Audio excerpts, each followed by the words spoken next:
If you're listening to this, then I must be dead. I found something. A tomb called the Mother of Death. If Trinity succeeds, our world is in danger. Promise me you will stop them. Let's talk about this plan of yours. I think it's good, except it sucks. So let me do the plan, and that way it might be really good. Wow. Welcome to the Hero Escape Podcast, your weekly escape from consistent, predictable podcast introductions. I am one of your three co-hosts, Dippy Fresh McGucket, and I am joined by... the Reverend Leroy Jenkins. Reverend, honored to be in your presence. I am Jazz Hands. Oh, nice. Welcome to the show, everybody. We are excited. We lots of nerdery to geek out about. We recently went to the theater and watched the new release of The Tomb Raider. We're excited to talk about that with you, and later we're going to tease the Infinity Wars a bit. All right, guys, you guys have been around Tomb Raider a lot longer than me via the old movies and the now like second or third iteration of the video games, right? I believe it's the second. Yeah, Second? It's the second iteration. Okay. There were a lot of the original iteration. There was Yeah. Depending on how you look at it, right? Yeah. Yeah, like the sequels. But now there was like a break, and then they kind of relaunched it, right? Okay, so there was some good excitement about there, mostly, based on those who had played the games. And then the big thing is comparing, okay, how did the new Lara Croft hold up to the old Lara Croft? How did the story, blah, blah, blah, blah. Nathaniel, what was your take, bud? I had an interesting conversation with a coworker today who was highlighting not just the difference in the actresses, but the way that the structure of the movie worked around it in terms of Angelina Jolie's character or interpretation of it, and all of the structure of the movie being that the Croft family was all about recovering antiquities, and it was very archaeological in nature, and the focus was more there. Yeah. Whereas in this film, they sort of bring us into the Lara Croft character as being separated from her family name in many ways, right? Yeah, that seemed like it was definitely a different take. Yeah. And she had a more positive relationship with her dad that actually showed up in the movie, right? Like, Spoiler alert, yes. sorry.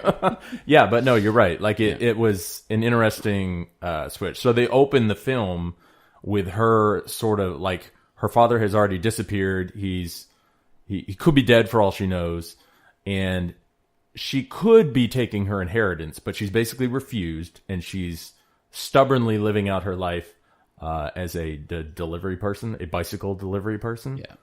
And doing very poorly in the local MMA gym, getting her butt handed to her in the ring. And so that's kind of where they introduce her character to us. Which I think they were trying to make her more relatable to the common guy, instead of being like the heiress to a lord of England or something. You know what I'm saying? Yeah. Like they're she's someone who went and fought in the trenches or whatever. To me, it kind of there was two plot things at the beginning. Kind of it kept me from enjoying the movie a little bit more. It was well done. I do want to say, before I get into anything critical, I do want to say I did like Alicia Vikanders. I hope I'm saying that name right. Portrayal of Lara Croft. I thought she was both feminine and believable in her efforts to combat. I don't think they jumped too many bridges too far with the action with her, which is a big deal for me. I liked her portrayal. I liked her portrayal better than Angelina Jolie. Mostly because I typically just can't stand Angelina Jolie. As a general rule. She's a bit wooden for me, but Alicia's portrayal was really, really good. But the whole not wanting to, like you're saying, she's refusing her inheritance, and it was based on because she didn't want to, like, she had to sign the paper, and then she inherited everything, including all these holdings, and it was like, they didn't really communicate it, but you sense that she's not wanting to sign this paper because as soon as I sign this paper, my dad is officially dead. Yeah, you're right. In the beginning, they didn't make that clear. She felt like, by signing this paper, I'm killing my dad, right? And so you can understand the forlorn. She doesn't want to give up that he's dead. She's been looking for him. You see that she's been looking for him and wanting him to turn up. And it just seems so obvious, as emotionally hard as that would be, to sign that paper and say, my dad is dead. Right. Right? I think they said it was like 5 years. I'm just thinking, At one I think point, it don't was you 7 years. 7? Yes, the 7. Right. A long time. Yeah, in the way it's written, it was like, at what point don't you realize, like, sign the papers and then use your immense fortune to go find your dad, Yeah. Yeah. right? And then guess what? When you find him, you can give it all back. You know what I'm saying? Like, I don't know. So that was like a little bit of a disconnect. And then This goes back to that where I don't want to revisit Last Jedi, but this goes back to those sort of contrivances where like these things where you have to like just accept that logic in the movie that doesn't make sense. yes, Like, and the Yeah. other I'm so sick of that sort of thing. yes, you want her to not start out rich so that we'll relate to her, so you contrive something, right? The other thing was the dad disappears searching for this like evil Japanese queen empress person that had of lore of legend that with a single touch was killing people. She was like the angel of death and was killing tons of people. And he's aware of this other group that's searching for her tomb to try to bring her back and to use her for evil They purposes. want to weaponize her Yeah, or whatever it is. ability or whatever. Yeah, they want to get her and get her on their team. basically. Yeah. And there's like this evil group that's trying to bring back evil things from ancient times or whatever.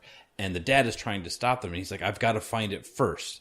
And I get caught up on her not wanting to use the fortune to find her dad. And then I get caught up on like, if you don't want people to find a buried secret, stop trying to dig it up. Like if it's been like, I don't get the dad's logic either. Like, why did you try so hard to find? You're leaving a bigger trail of breadcrumbs, leading someone to finding a treasure. I don't know. Unburying it yourself. So like, I didn't quite understand like his logic either. I mean, I get that though. There is the idea that like, look, if I just bury my head in the sand and pretend it doesn't exist, then how will I be prepared to combat people that are doing the research? but instead of finding it, you can sabotage whatever efforts they're doing rather than trying to. Well, find that's what he if, said he was if doing. He no was one laying- finds it, guess what? It's not found. He was laying false trails and different So things. he takes that when he gets stranded on the island, then he takes that tack, which to me makes more sense to do. But anyways, so the cinematography of it, I really really liked the portrayal by Miss Vikander, however you say your name. I thought was really good, and I'd have to say though, when it was, I don't know, did you guys feel like the action from the old ones were better than the new ones from the new one? There's a lot more gunplay in the Angelina Jolie versions, whereas this one was intentionally showing her pre-pistols. Yes. So It that ends with her changes the getting- tone of the action, and they had to do a lot of things to make hers very focused on the physicality. You know, there's a point where she gets a bow and arrow, but even before that, there's a lot of hand-to-hand type stuff or running away, that sort of thing. So that was a tonal difference between the two movies. Yeah. Dave, what did you think? I don't really compare the original ones to the new one. I don't think because I think they're essentially supposed to be almost the same person. The old movies is mature, already come into the Croft family fortune. You know, very capable Lara Croft who's handy with the guns and tomb raiding and all this sort of archaeology, that sort of thing. And this is very young, sort of naive. It seemed Lara like Croft. in the old ones you're getting end of Empire, beginning of Return of the Jedi Lara Croft, Yeah. and in this one we're getting beginning of New Hope Lara Croft. I will right? say though, as I don't know about you Wonderful guys, analogy. How does it relate to Star Wars? Now I understand. Okay, thank you. I played all the old Tomb Raider games. And I loved them, and I played both of the new ones, and I loved them to death. I will say I feel like I know you don't like Angelina Jolie, but her portrayal of the older Lara Croft is better. Of that version, not that she's a better Lara Croft, Okay. but her portrayal is closer and more accurate than I think Alicia, whatever. Yeah, because the original Tomb Raider, it was the whole point was you could ogle this girl. Yeah, as that the was actor. kind of they in this new She nails that digital, wooden character really but well. her portrayal of it as the look and the guns and the way it Was was spot on. way They- more accurate. I felt like than not way more, but just she had more of the subtlety down of the character. I think than at least whatever Vikander. whatever it is. It's Vikander, guys. It's not that hard to say. Come on. Did a pretty good job. She kind of has the look of a young girl, which is supposed to be, but I thought in some ways she was also a little wooden, and her voice is very husky. And I thought this sort of takes me out of it a little bit. But that is the girl's voice. Like she wasn't trying to like act it. That's really her. That's voice. her voice. Yeah, that's but, Alicia's voice. The and actress's voice. the voice actor in the video game is a very much more feminine voice, I guess. Not that it makes a big deal, I guess. But Is it more seductive in the video game? no, Because it's more British though. Is it? Oh, It's more British because Tally-ho. Alicia, Oh, whatever her name is Swedish, I think. yeah. Yeah, Alicia is Swedish. But I will say this, right? The thing that I love about Tomb Raider is raiding tombs, which involves like uncovering the secrets and mysteries that it involve. It's always some sort of solving some puzzle or overcoming some physical obstacle or a combination of the both to get to this amazing archaeological find. Yeah. And They had wasn't really much of that in this movie. I felt I thought there was they had one to solve the big puzzle one to get in. Yeah, and that then one. The floor falling out. That was another Yeah, one. I- that was a good one. I thought. None of that blew me away. I felt like there was no reason to me for the bicycle chase. I feel like you get through your introduction of Lara Croft more quickly, and let's get to the action, and and she should have had to solve. To me, this is me just rewriting the screenplay. There should have been a couple lead up tombs to make it like, oh, she knows what she's doing. This is very interesting, and this is how they're going to find the main tomb to. Yeah, but I then, think but that- then they had to have Empire Strikes Back from the Jedi Lara Croft instead of New Hope, right? She doesn't know. She was cutting her teeth for the first time on this one. Yeah, I don't know. But also here, and I think that's something that kind of takes me out of it again. One of those things where like, hold on, why does she know how to do this? One of those like, I just have to believe this thing. Oftentimes in a movie where there's puzzles to be solved, there's some knowledge that the main character has to have, and they might let you know, I go like the National Treasure movies, right, where he had to solve it, but he had to know American history like insanely well to solve a lot of these puzzles. Right. There was nothing when she would solve those puzzles. There was nothing that they ever indicated she has to know. But it was just like, oh, I've seen these before. Click, click, click, done. I'm like, well, what did you have to know to do it though? Like, they never explained. It was just like, oh, this is a thing I've seen before and I know how to do it. There's important and little I don't seeds like that. that weren't planted. Yeah. That are planted in other movies. And I think that whether you realize it or not when you're watching it, you're missing those. Like, think about Indiana Jones, right? You're introduced to him in this temple that he's going into. He's getting this idol, and then he's running out. That's the beginning. And then the actual rest of it, you know what I mean, is coming later. There's sort of like, okay, this is what he does. This is his, and I understand that this is an origin story, so it's not supposed to be that she's in the pattern of doing this, but the ability to solve the puzzles, like you say, you almost needed to carefully show some historical scenes of her with her father, specifically explaining the puzzle to her or something like that, and that was lacking. And I would have liked to seen just a little more combat. You know, like a big part of the video games is her sort of stealth, or the combat, how she takes out the soldiers. Right, there's a lot of stealth and a lot of bow and arrow. What I would have liked to seen, I think that more of that, like her using. She obviously can't use her size. She's 5 foot nothing, 100 nothing pounds. But so she's gonna have to use stealth and clever tricks to take out these large, heavily armed men. Right. And the game portrays that has mechanics for doing that really well. And I thought that they would do that in the movie, and they didn't really, to me, do that. They showed her use the bow, and it felt like almost like, well, we have to have her use the bow because it's in the video game, where they didn't. It wasn't real clever to me. But That's part of the difficulty I think they had, though, is you have 40 to 60 hours with them in a video game, whereas you have 2 and some change in a movie. Mm-hmm. So you're not going to get depth that depth be there, right? Yeah, well, because the same thing you're talking about with the puzzles in a game of that length, you're inevitably jet setting across several locations of the world and solving several independent locations puzzles before the end. I mean, it's a task, but I mean, Indiana Jones movies do it really well, right? There's other the National Treasure movies. Yeah, but do there's it no amazing. video game that you've played for 30 hours before you watched Indiana Jones. They still tell an amazing story. The story's got to be told, right? Harrison Ford, everybody.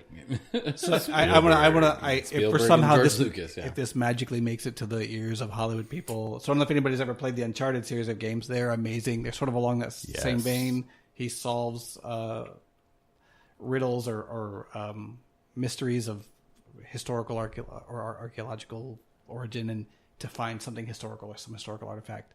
Yeah. And I hope that they're listening, because the essence of what make those games fun is him solving the mystery or solving some puzzle or knowing something historical to get to that artifact, and then the combat. I don't need an origin story about how he grew up in the streets of, I don't know, Sao Paulo, Brazil, and whatever. You don't have to give me that. Yeah. Right. Yeah. Make it very brief, and then let's get to the action and the history. So Tomb Raider was given 50% by the critics. 50%. 68 on the audience side. Which one was? Tomb Raider. The new one? Yeah. Wow. So how are you guys feeling about the future of this relaunch? Are we inevitably getting another one with a 50% critic reception? Is it a pure numbers game where as long as they net positive at the end of it all, they're definitely going to do it? I think what the movie did best was set up another series. There wasn't a big, huge, flashy end that was like really, really super duper exciting, but I think they now have set up that character really good, like an origin story movie. I would be okay. I hope that I would love to watch another one again. Can I mention a scene that I really liked? Mm-hmm. Can I do that? I prefer you didn't. Oh, okay. I'm kidding. No, go ahead. I keep coming back to the scene where, again, big spoiler, earmuffs if you don't want to hear the spoiler here, but when the dad has been infected. Yeah. Right? And he's got the tourniquet on his arm. He's trying to prolong his life. And she comes back and she's like, Dad, what are you doing? He's like, I can't go. I mean, I'm going to die. I need to go. And there's that scene where I felt like they didn't overdo it to make it sappy, but you can see in the actress's face, like, I just got you back. Yeah. Right? She thinks her dad's been dead for 7 years. And it makes perfect sense what his plan is to do, right? He found it. Now he's going to make sure no one can use this evil thing for bad purposes. And it's going to take his life to do it. And you can see it in her face. There's this like extra little, like he knows she has to go, but there's like this turn and then this extra, like it's all written on her face. All the emotions, like I love you, I miss you, I appreciate what you're doing. I got to go. And she just does it really well. Like all the hesitation that's there. And her acting was good, and that's a poignant point in the story that's really well. Yes. Really well done. So this actress has, depth. Mm-hmm. Right. So I've loved her in everything I've seen her in, and I hope I would like to see another one just to see her in it again. But I would like a little bit bigger of a twist, a little bit bigger of a surprise or a bang or adventure-y unraveling, kind of like you're saying, Dave.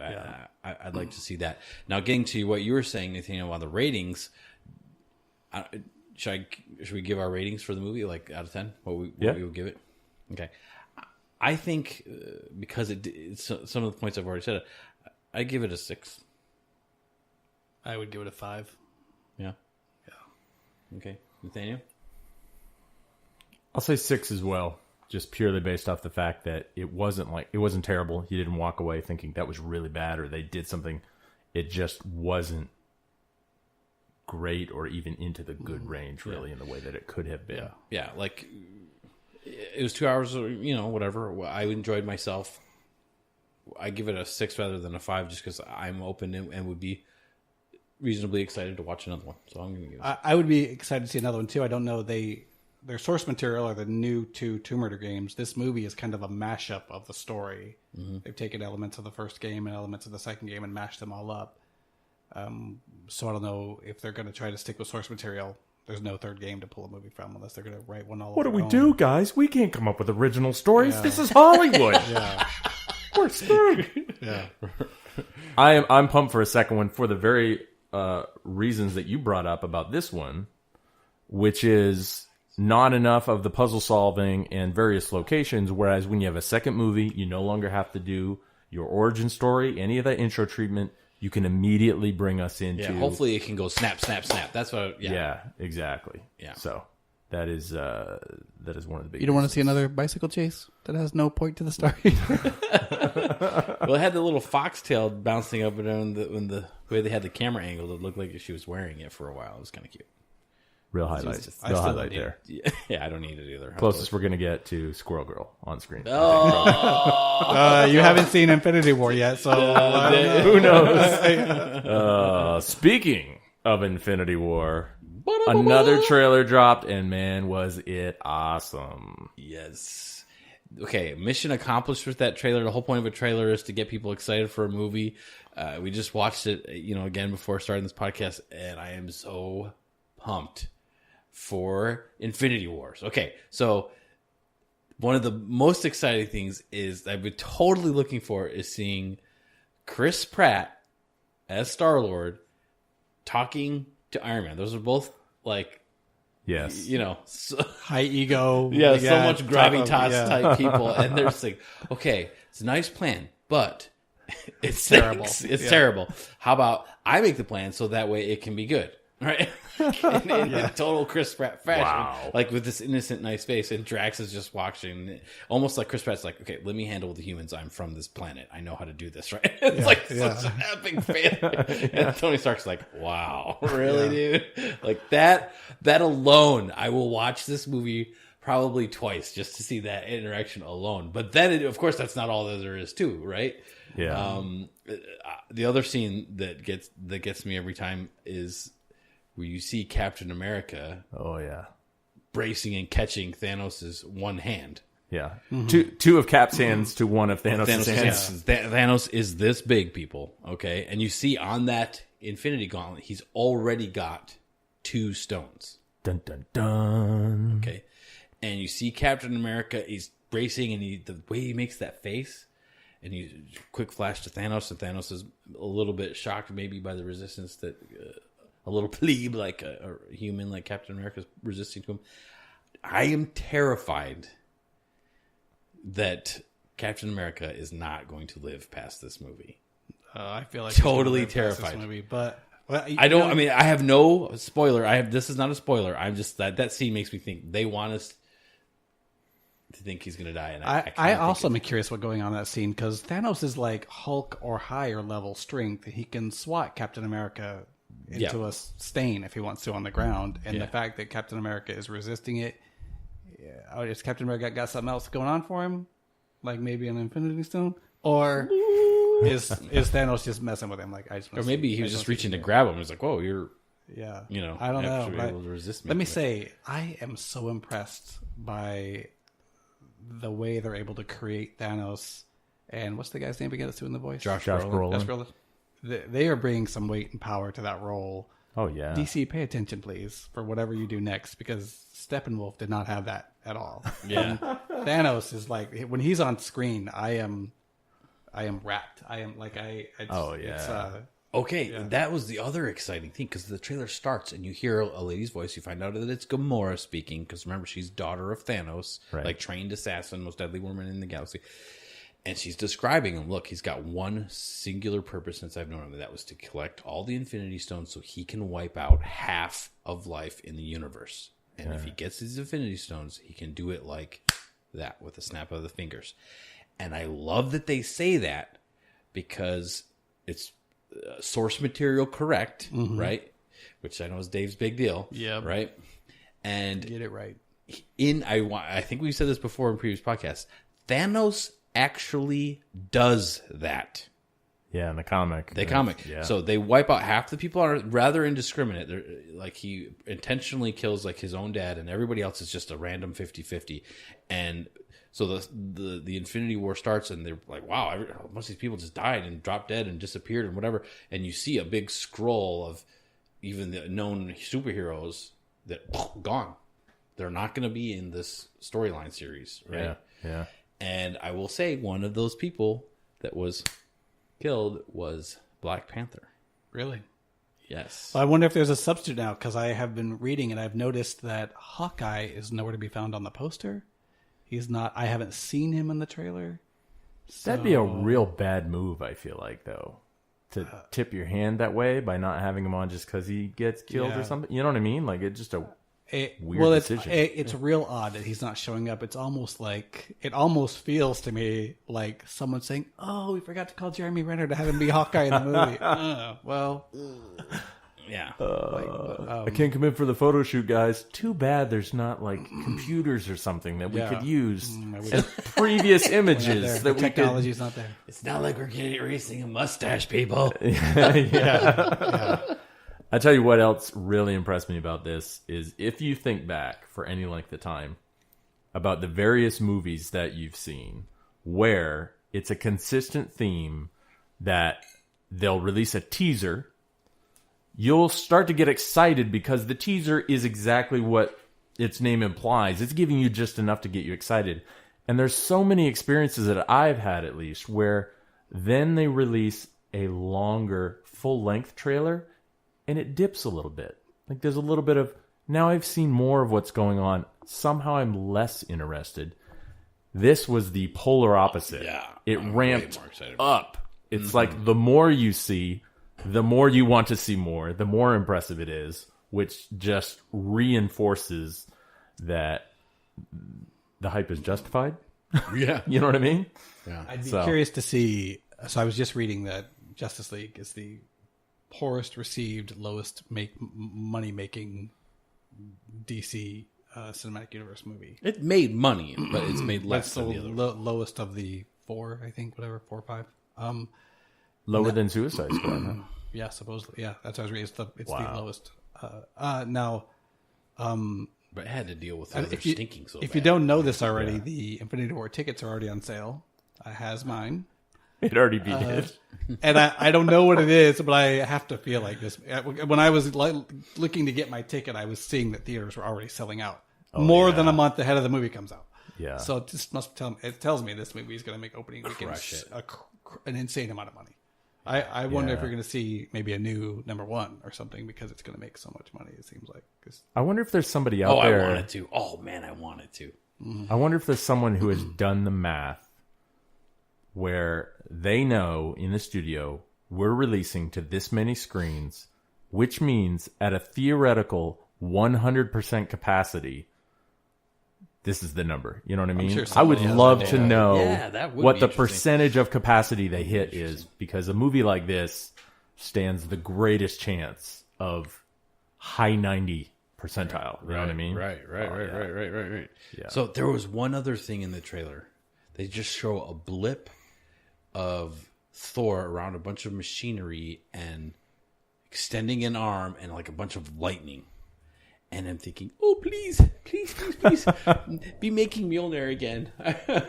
I so want you to have Mjolnir. And I can't wait to see, how much Odin Force are they going to be giving Thor? Because Thor with the Odin Force and Mjolnir is like, in the comic books, he has the power to like bring people back to life with it. I mean, he's like insanely powerful, right? I think based on They're not going to go that powerful, obviously, because it looks like he's going to take some nasty blows from Thanos early on here from what the trailer showed too. But that little Thor with lightning bolt, that gets me my blood pumping, man. I totally want to see more of that too. So I'll give you some numbers real quick. So Black Panther set a bunch of records in Yes, it did. ticket pre-sales. Infinity Wars are 257% ahead of Black Panthers. Whoa. 1,100% ahead of Avengers.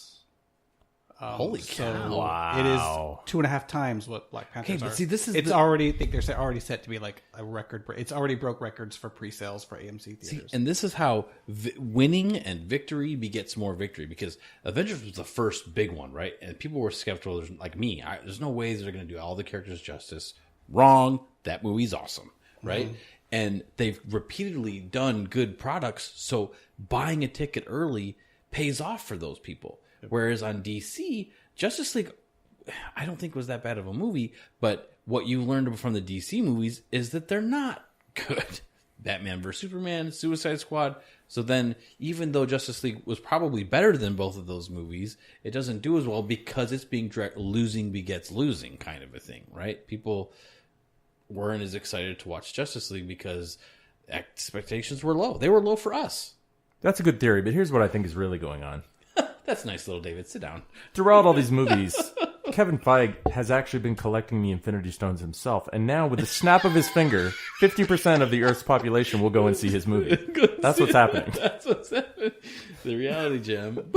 Mind Stone. Nice. Ka-ching, ka-ching.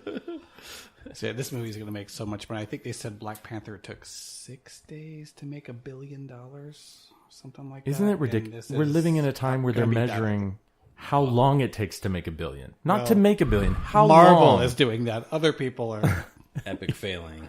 saying, Oh. Dude, that is so awesome. I am so freaking excited. Oh, yeah. We live in the golden age of geekdom, my friends. Oh, sorry, 26 days. Sorry, it took 26 days to make it to the $1 billion club. I'm curious how That's quickly. forever. Yeah, 26 days to make $1 billion. Weak sauce. I'm really curious how quickly this one will make it to. And I just want to interject to your earlier point. I don't think there's any way, even if it was comic canon, that they kill off Black Panther after the sort of social movement behind that movie. Oh yeah, I don't think It's they're killing him either. not happening. So, for other movies, we've done a prediction. Who, if one Avenger or Marvel superhero dies in Infinity War, who do you think Oh, it let's is? make some predictions. Oh, well, I already said I think they're going to America? kill Cap. Isn't there like contract reasons to think that Chris Evans isn't making more movies? Ooh, I don't want to look that up. I don't want to know. I think that think the there is. highest percentage chance is Iron Man. I think Robert Downey Jr. is going You to think bite the so? dust. Because he says, "I hope they remember you," right? And then it shows him in that Well, trailer. yeah, and you've got he's got his team fully built around him. You know what I mean? If you really want to, you can make a War Machine movie, You could or see you in can the make a yeah, whoever sets themself self up as the head of the resistance to Thanos invading. That's whose head Thanos is going to take. yeah. Right. That's my thought. I think it's going to be, if someone were to go, I think it will be Vision. Well, he's going to take the stone away. You know, he's going to get the stone off of Vision's head, and what kind of effect does that have on Vision? I think he kills Vision and takes the stone. As someone who has not had a deep history with those particular comics and has only really been seeing him in the cinematic universe, I feel like that wouldn't be a major loss for me.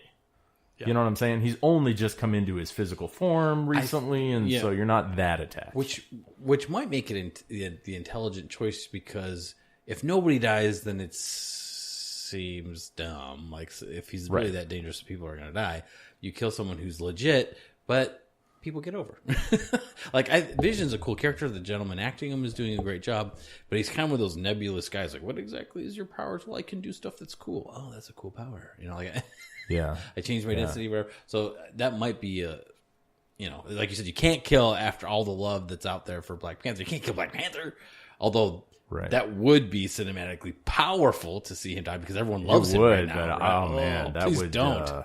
Yeah, Break my heart, right? But man, I don't want to be right. I don't want to be right, but I think I have a bad feeling about Captain America, and it makes a lot of sense for Tony Stark to be saying bye-bye too. I don't know. Those guys are. I think that they make it to the next movie for sure. Maybe they. I feel like they're. I don't know. I'd be real surprised. Maybe though. So who do you think is going to die? But yeah, that's it. I think Vision. Okay, and Nathaniel. Iron Man. My money's on Iron Man. Tony All Stark. right. Yeah. Okay. Well, I hope we're all wrong, and I hope Thanos dies. Well, In part one, okay. maybe some of his. That's just me, because I root for the good guys. The guys, his Proxima Midnight Yeah, and all yeah, those guys. yeah. Maybe some of those guys die too, but I think I think maybe more could die, but my for sure is Vision. And if I get that right, you have to call me the Sorcerer Supreme. Oh, Sorcerer Supreme. Yeah. You could see a Hawkeye, or maybe the Scarlet Witch, or, you know what I'm saying? Because they introduced Quicksilver, right, and killed him. Yeah. In Avengers 2. So you could see maybe somebody else getting introduced. I like to think that behind the scenes, they're all at Disney there in one big happy corporate office, that Ryan Johnson's been begging for a cameo, and he's like, sure, man. And then he shows up and he acts like he's about to start writing another Star Wars script, and then I'll leave the rest to your imagination. Can I sum up? Can I add in something briefly? Yeah. As I feel like we're getting close to time to wrap up, but so we talked in a previous episode about Mark Hamill possibly making an appearance in Guardians of the Galaxy 3. Mm-hmm. And I just want to put this out there in case this somehow makes it to the powers that be. I want Mark Hamill to be the Beyonder. Please let him be the Beyonder. Just this power. He's like the top 2 or 3 most powerful Marvel characters all time. Yes. So I want Mark Hamill. Please let him be the Beyonder. Amen. Everybody tweet that and whatever you have to do. Face broke it. Whatever you got to Start the tweet storm or whatever it's called. Yeah. Nice. I like it. Well, I think that brings us into our final and favorite segment. Who would win? Yeah, baby. All right. So we have two gentlemen entering the ring. This is going to be a little bit different take. I cheated. I picked some of our alternates for our upcoming tournament, which we'll tease later. We're going to have a who would win tournament. Let's do our match for tonight, and then we'll tease it. Star-Lord. Okay, Chris Pratt iteration of Star-Lord. That's a good pick. Okay. Except that it stinks. So maybe I should make a pick. Then it'll actually be good. Wow. Okay. Versus Megatron. Oh. Pratt, or Star-Lord versus Chris Pratt dies versus Megatron, but Megatron. All right. Are we going classic 80s Megatron or 80 I version don't Megatron? care. Any version of Megatron. The sum average of Megatrons. So beyond the inevitable physical strength that comes with his size and origins, does Megatron have anything else going for him? Well, his like gun blasts of all the Transformers is the most powerful. He's always got the biggest gun. Megatron. Yeah. Well, so classic, he turned into a giant gun. Yeah. And then he was a huge cannon. Yeah. So, yeah. Well, he actually turned into a handgun that Starscream would then use to shoot people with. That's true, but because they wanted to make it look like the toy. I'm thinking a Galvatron. And then he turned into like a cannon. But anyways, the new movies, he turns into a jet or a tank. Yeah. Right? And something with a high power. So I'm thinking Star-Lord with his little jet pack or jet shoes, he'd be a hard fly to swat for Megatron. He's got those elemental guns, which we've never really seen him use a whole lot in the movies. We see him like electrocute people and like just straight Has he up used blast. the element gun in the movie? I don't know. I thought Very little. That's what I'm saying. He's electrocuted people and blasted them, but it's supposed to be able to do like fire. He's done fire with it, I think, and electricity. And what else can you do with that? Is it like a water, and something else? I know it's supposed to be able to use all the elements. Basically, the power of the element, like the traditional elements, earth, fire, water, wind, and stuff like that. Anyways, so he's got that, and like I said, a real hard fly to swat. Megatron's got the general invulnerability, I think, to most human weapons, right? But heat. That's what I was going to say. Heat is, they say in the Transformers that heat is kind of the weakness for the Transformers, and he can shoot fire out of those things. So I wouldn't say Megatron has an invulnerability. I think it depends. Like small arms fire, that can't. Well, that's what I meant. If you're shooting a 50 cal rifle at him, he goes down. So what's the win condition then? Like let's say Star-Lord flies up and around, he lands like at the base of his neck or something. You know what I mean? So he's got access to shoot him in the head or something at pretty close range. That small, comparatively, I still feel like he's still not going to take him out. I feel like if Star-Lord has the guns and is ready to go quickly, he can take Megatron, right? If he has his weapons ready to go. I feel like in a protracted fight, Megatron wins. If he can get this right, remember he's got that little, like the little magnet traps? That would work pretty dang good against a Transformer. Remember how he gets the Infinity Ball thingy in the beginning of the first Guardians of the Galaxy? He gets a couple of those, sets them up, pins down Megatron, and just bam! Yeah. So I guess we basically are assuming that his little guns are able to penetrate Megatron's hide exterior. At least the fire part you would think would do. I feel like the technology he has access to can penetrate. Yeah. Something in him. He's got something that, he's got something in the arsenal that'll do it. So I think the guns will do the damage. Like I said, I think he gets Megatron pretty quickly. If he doesn't, it goes to Megatron. He goes ugly. Yeah. If we didn't love Chris Pratt so much, would our opinions be swaying? Yes, would it would be Megatron all the way. No, because I like the Guardians of the Galaxy stuff and the current. I mean, Star-Lord's very cool in the Guardians of the Galaxy comics. So He's very brave. He's kind of like a Han Solo-esque. He is very Han Solo-esque. Kind of one of those guys that always lands on his feet. Does something ridiculous and kind of lands on his feet. One of those kind of rogue guys that a lot of luck goes into. Yeah. It frustratingly always works out. Yeah. He's one of those types. All right. Well, it sounds like... So if it's happening in a Star-Lord comic, I think Star-Lord exactly. survives. Guardians of the Galaxy comic. If it's happening in a Transformer comic, Star-Lord gets his rear end handed to them. So I'm going to say, all right, the odds are in Megatron's favor. I'm gonna put my final vote Megatron, but Star-Lord is awesomely and by coolness alone is capable of defeating Megatron. But I'm going to give it to Megatron. I think I'm going to give it to Star-Lord. Okay.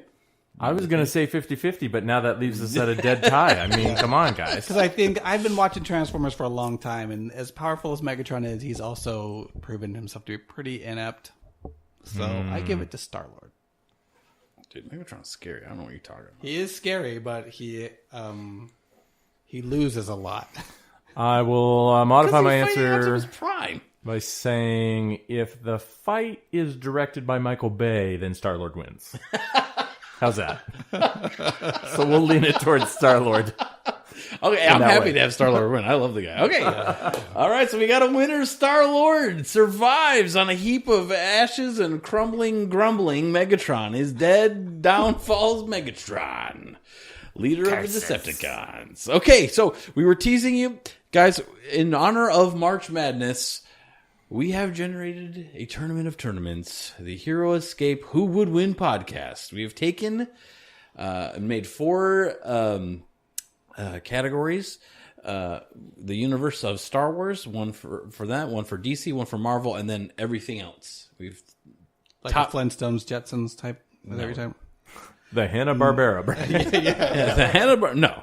Okay. And other. So we've got a bracket of 32 teams. We are going to post on the website a copy of our bracket. We encourage you to look it up, print it out, fill out your bracket according to how you think it's going to go, and we are going to work through that bracket live. We're going to do it in a little bit different format than we're doing tonight. We're going to keep it quick and awesome, and then we'll, as soon as we get to close to the conclusion, we'll tune in and hear the broadcast live of how the fight ends and run through the bracket really fast. It's going to be geeks being their geekiest, nerds being their nerdiest, and a whole lot of fun. Yes. You will be able to find a link to that on heroescapepod.com. Yes, so look for that, fill it out, and take a time picture or whatever, and if you have what you think will be a winning bracket, let us know. Let us know. Yes, absolutely. Well, I think that concludes the episode this week, gentlemen. Thanks for joining us, and we will see everyone next week.